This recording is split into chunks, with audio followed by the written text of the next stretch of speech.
Hello, this is Nightline and I'm Raymond Goh. News making the headlines today. Prime Minister to write to Indonesian President on transboundary haze. And Indonesia forest fires surge to an alarming number.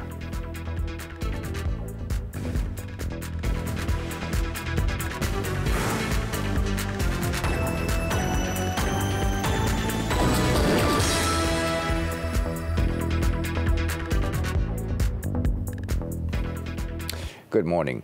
Prime Minister Tun Dr. Mahathir Mohamad will write officially to Indonesia's President Joko Widodo about the transboundary haze. Energy, Science, Technology, Environment and Climate Change Minister Yeo Bee Yin said the official letter will be sent as soon as possible to draw the attention of the Republic's leader to the haze from Kalimantan and Sumatra that is affecting Malaysia.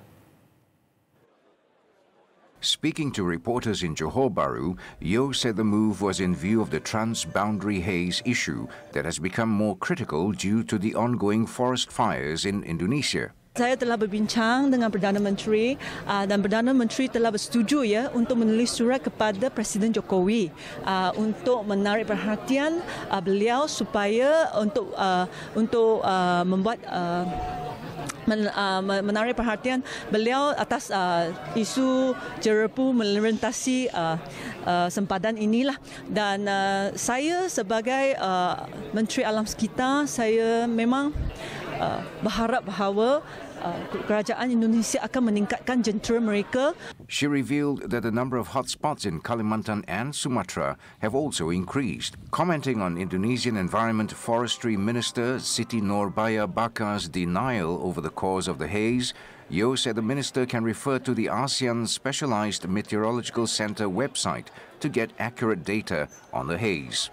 Apa yang Minister Alam Sekitar Siti Nurbaya yang dia kata tu, dia mungkin tak ada pergi ke smc.asean.org, yang tu adalah ASEAN recognized website di mana data ini adalah apa yang kita gunakan untuk tengok adakah ada transboundary haze ke tidak.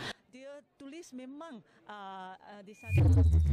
Meanwhile, the Sarawak Department of Environment, DOE, also denied the source of the haze affecting several states in Peninsular Malaysia is from forest fires in the state. Acting State DOE Director Ahmad Saiful Salihin said according to the latest data from the ASEAN Specialized Meteorological Center, ASMC, only 5 hotspots have been detected in Sarawak. The data also shows winds blowing out to the South China Sea from Kalimantan over the west coast of Sarawak. Recently, Siti Nurbaya claimed that the haze over Peninsular Malaysia and Singapore originated from the forest fires in Sarawak, and only some of the smoke and dust came from the Republic. The number of blazes in Indonesia's rainforests has jumped sharply, with satellite data on Thursday showing smog spreading across Southeast Asia, adding to concerns about the impact of increasing wildfire outbreaks worldwide on global warming. According to the Singapore-based ASEAN Specialized Meteorological Center, the number of hotspots jumped sharply on Wednesday, with 1,619 hotspots detected on the Indonesian part of Borneo and Sumatra. Then that's up from 861 a day earlier. Illegal blazes to clear land for agricultural plantations have been raging in Sumatra and Borneo Islands, with Indonesia deploying water-bombing helicopters and thousands of security forces to tackle them. This follows the huge fires that have torn through the Amazon in South America and the unusually ferocious wild bushfires sweeping across eastern Australia. Indonesia's forest fires are an annual problem, but have been worsened this year by particularly dry weather and in recent days sent toxic smog floating over Malaysia and triggering a diplomatic row.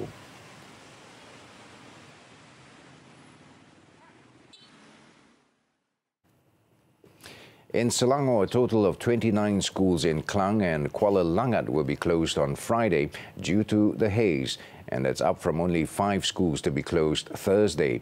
This after the Air Pollutant Index, API, reading in the area exceeded 200. The Selangor Education Department in a statement said the closure would affect 24 schools in Klang and 5 schools in Kuala Langat, involving a total of 45,265 students. According to the department, any school in the state which is located in an area with API readings of above 200, the administration shall take action in accordance with the Education Ministry's circular by immediately closing the institution until the situation improves. The closure of the schools will not affect the execution of all types of examinations, including public examinations, which will continue as scheduled. All the schools involved are advised to refer to the ministry's circular and to take action in accordance with the statement in the letter. If the API reading drops to below 200, the schools will be reopened as usual.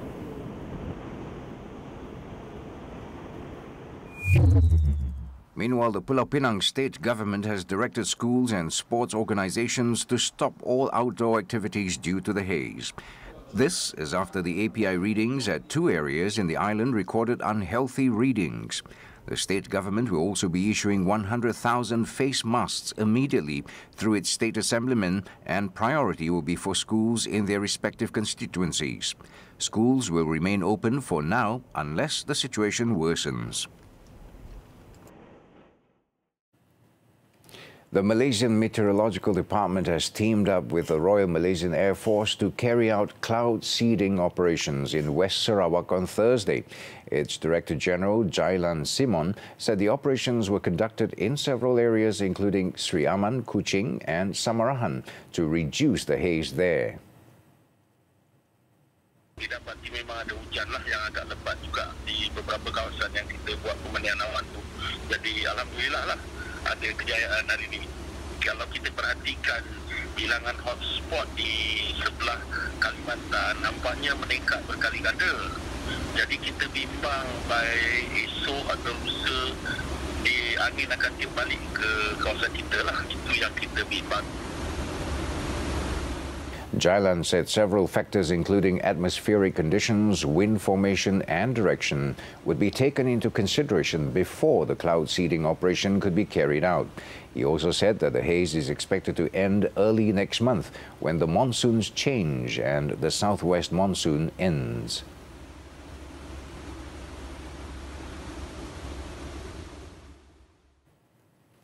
Parti Pribumi Bersatu Malaysia Bersatu members have been reminded to stay true to the party's objectives, which have earned it a place in the country's ruling coalition. Its chairman, Tun Dr. Mahathir Mohamad, said this is to ensure that the 3-year-old party does not suffer the same fate as that of its arch-rival.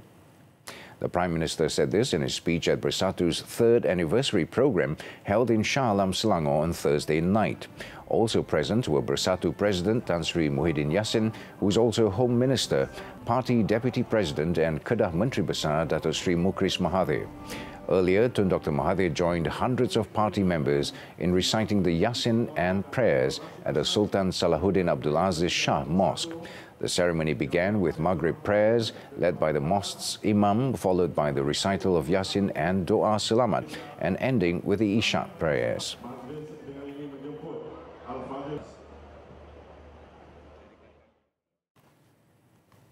The Housing and Local Government Ministry on Thursday stressed that the government has never neglected the welfare of Malaysians. As such, the second home ownership campaign, HOC, for buyers in Hong Kong and China is purely aimed at reducing the problem of abandoned buildings and housing in the country. Its Minister Zuraida Kamaruddin pointed out that the houses involved in the campaign are those that cost 1 million ringgit and above. It's a long-term plan because if these houses are not being sold, then that means the property will be left there and then will become a sore eyes, become satu bangunan terbengkalai. Do we want that to happen in our country?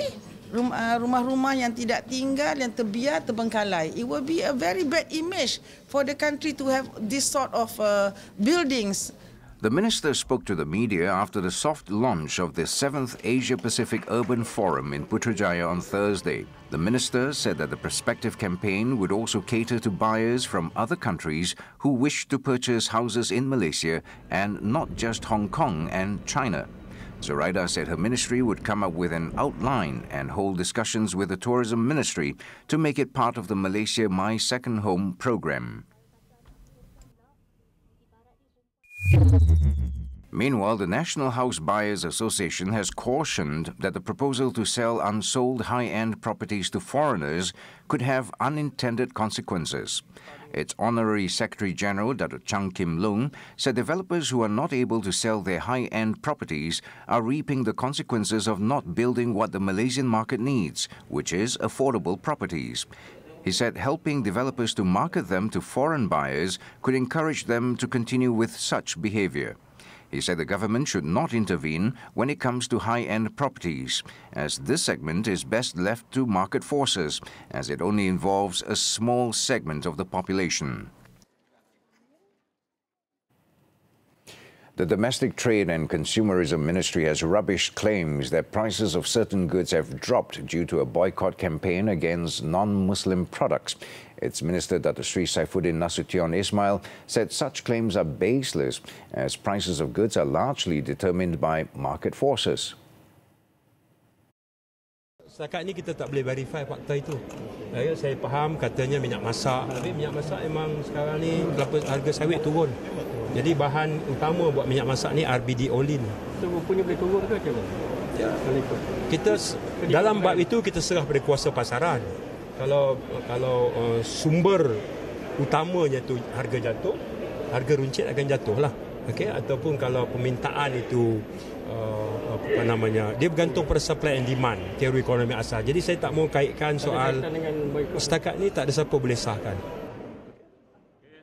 Dr. Sri Saifuddin was asked to comment on claims that the Buy Muslims Products First campaign had helped push down the prices of certain products, including cooking oil. He was met after the handing over ceremony of 14 chiller trucks to Malaysia Food Bank Foundation and the ministry's state directors in Putrajaya on Thursday.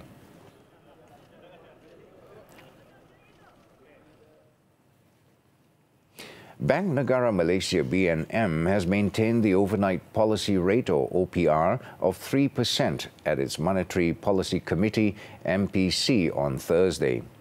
In a statement, BNM said the global economy is expanding at a more modest pace amid slower growth in most major advanced and emerging economies.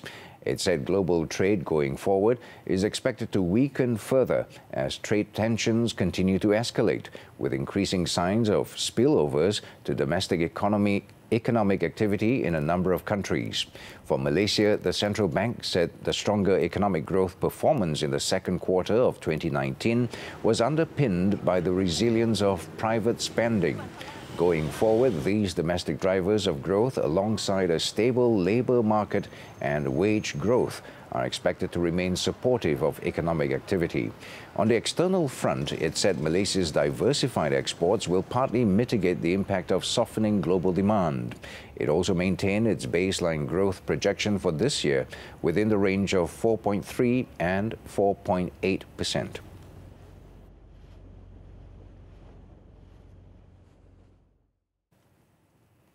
The World Bank has urged the Malaysian government to create a fiscal buffer and to have enough fiscal space to address any contingency that may arise. Its country manager, Firas Raad, also said the government is now seeking to boost economic growth without eroding fiscal discipline and faces challenges in balancing both.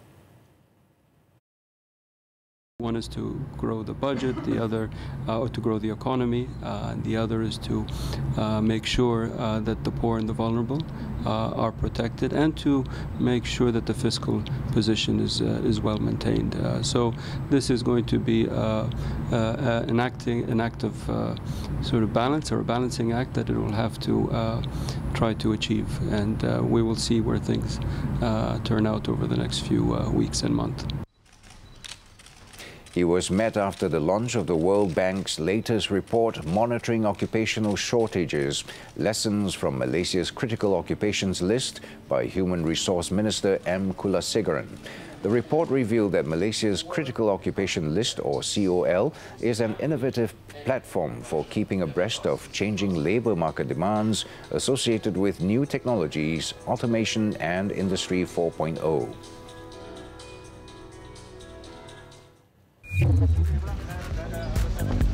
Coming up after the break, Pulau Pinang NRD Assistant Director among 6 charged over illegal MyCard sale.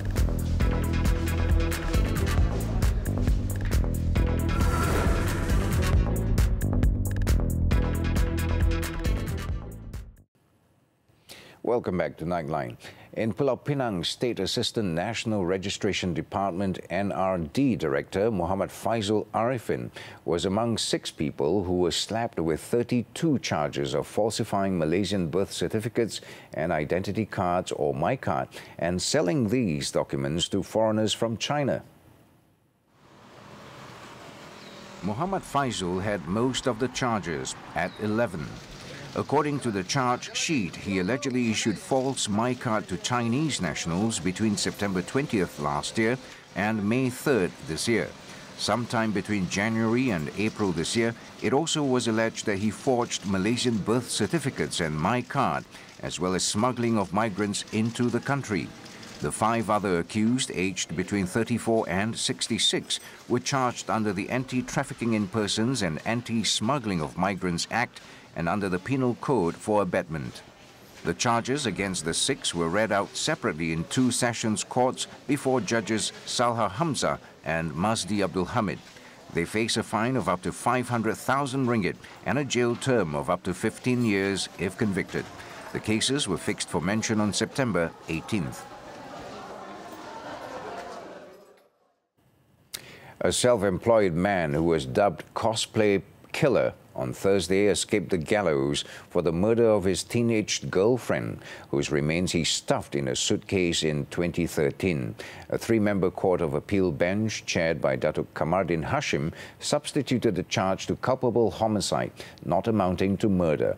The 29-year-old Pun Wai Hong was then sentenced to 22 years in jail from the date of his arrest in 2013. On April 3rd last year, the High Court sentenced Pun to death for the murder of 15-year-old cosplay enthusiast Ng Yuk Tim. Pun was accused of murdering Ng on October 21, 2013 in Kelana Jaya. The suitcase containing her body was discarded at Jalan Kebun Nenas Shah Alam, but was found the following day.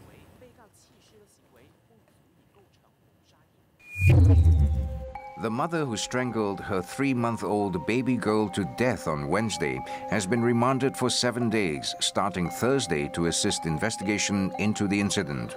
According to Superintendent Hanyan, police had interrogated the baby's mother, who was reported to be stable. Police also recorded statements from the girl's father and staff of Bandar Chennai Baru Health Clinic, where the baby was given early treatment. The 27-year-old woman, who was said to be suffering from depression, had strangled the girl at the woman's family home in Chennai Kemaman at about 10 a.m. on Wednesday. The case is being investigated under Section 302 of the Penal Code for murder. In Perak, police are looking for a 48-year-old Sri Lankan woman who sliced off her husband's private parts and throat at their rented house in Meru early on Thursday. It is believed that the incident occurred when the victim's wife suddenly attacked him while he was sleeping, following a misunderstanding between the couple triggered by jealousy. Ipoh Acting District Police Chief Superintendent Muhammad Nordin Abdullah said the 40-year-old man, who is also Sri Lankan, sustained severe injuries and currently is receiving treatment at the Raja Permaisuri Bainun Hospital. The case is being investigated under Section 326 of the Penal Code for voluntarily causing grievous hurt by dangerous weapons or means. In Kuala Lumpur, police have crippled a Macau scam syndicate that had been operating as an along or illegal money lender. Police said their activities came to light when they arrested 7 local men at Bandar Baru Sri Petaling and Taman Sri Indah last Tuesday. The syndicate's modus operandi involved asking individuals who wanted to borrow money to hand over their bank account and ATM cards to them to carry out online cheating transactions. The suspects, aged between 26 and 42, have been remanded to facilitate investigations. Ingress Suede Automobiles in Berhad has allocated about 5 million ringgit for Volvo Cars 3S Centre. President of the Auto Dealership Division of Ingress Corporation Berhad, Rabian Abdul Rahman, said in having their own marketing strategy, they are more focused on after-sales services. kos pelaburan setakat ni saya hampir 5. Strategi kami lebih nak menekankan kepada after sales.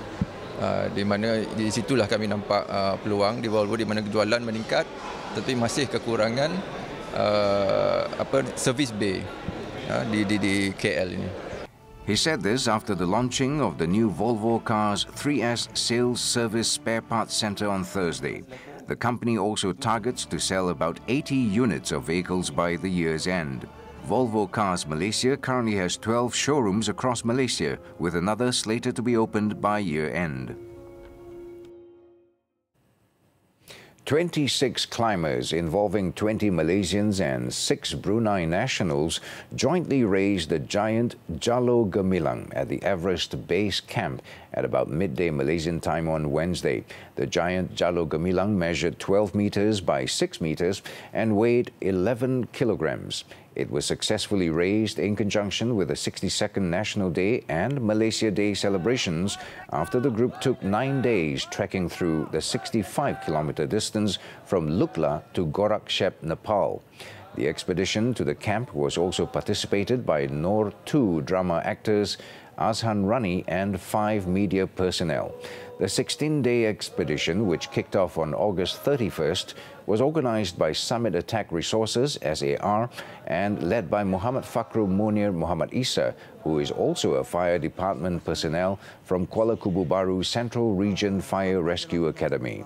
The main challenges faced by climbers were the extreme weather and temperature, as well as the risk of acute mountain sickness.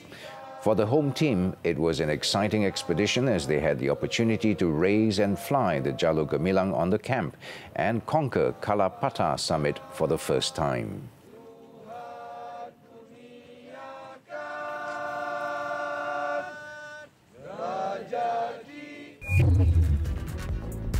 Coming up, Christchurch mosque shooting trial moved to a later date. Details up next.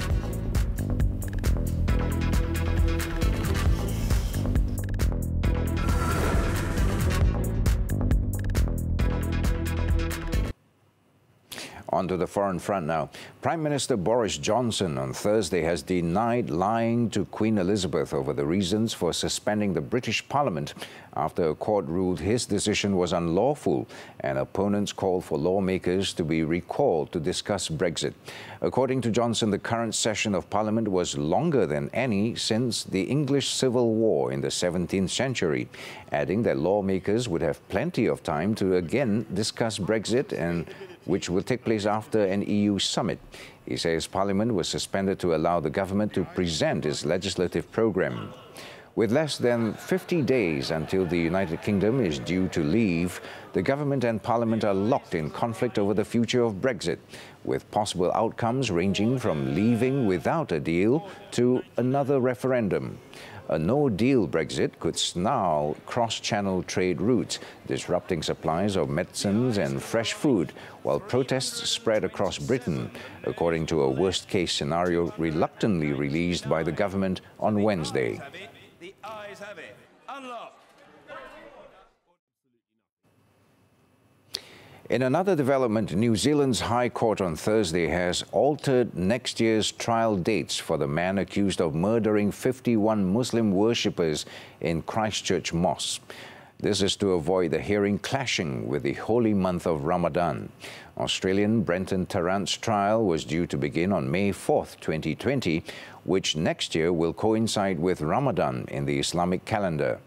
A statement released by the court said prosecutors were concerned the clash would pose a problem as a number of the witnesses to be called at trial are of the Islamic faith. It said a new June 2nd start date for the trial had been confirmed after the defense raised no objection to the change.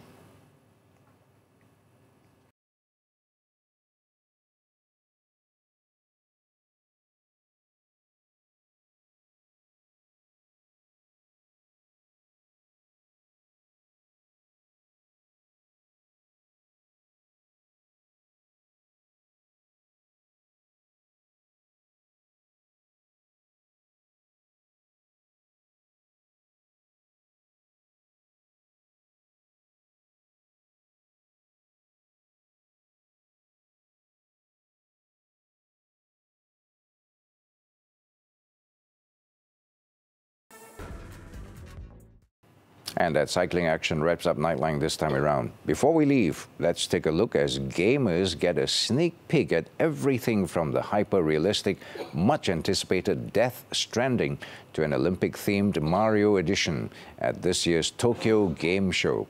With that, I'm Raymond Goh. Thank you for watching and take care.